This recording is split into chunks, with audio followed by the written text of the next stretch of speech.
I'd like to just now turn to the tribunal in Cambodia, because in the context of this conference, it's important to note that there is no discussion of compensation or reparations in Cambodia for the genocide. There's only talk about restorative justice, with an emphasis on justice as well as, if not rather than, reconciliation, although that's important too. The Cambodian people really want justice because it would establish an acknowledgement of what happened.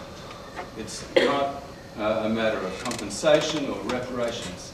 And this is partly because of the process I just mentioned. For 20 years or so, the genocide was covered up in international fora, including the UN at the insistence of the great powers. And it was finally only in 1999 that the UN came out and adopted the policy of bringing the Khmer Rouge to justice. And that itself was a major acknowledgement which was welcomed in Cambodia after 20 years of not having that acknowledgement.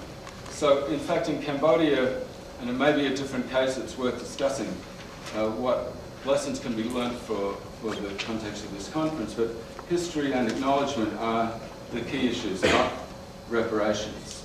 Reparations might have even stymied progress towards a tribunal, because there really is no hope of getting money out of the Khmer Rouge. Even the military commander of Pol Pot, Mok, who's now in jail, is reputed to have brought up a chain of gas stations in Thailand, but Cambodia is a small country without any economic clout, and even its genocide is strapped with cash.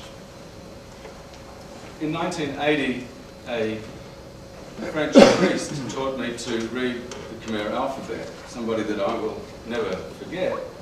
And I remember coming to talk to him in a lesson he was giving me after I'd seen the uncovering of the mass grave of the prisoners killed by the Khmer Rouge in Tuol Sleng prison.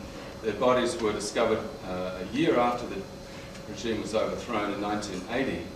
And with Greg Stanton, whom some of you will know, we were the first Westerners to view the excavation of those mass graves. And I went to tell Father Jean-Louis Claveau about this.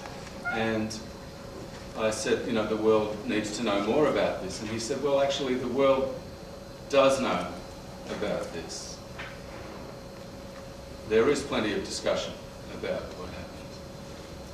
But I don't, and I agreed with him at the time, that maybe the excavation of mass graves, which was becoming almost a government policy in Cambodia to show the world what its predecessor regime had done, was going on too long. They were doing too much of it. But I don't think either of us thought that in 2004 the US Congress would be withdrawing funds from the tribunal that it had previously appropriated for the issue of justice in Cambodia.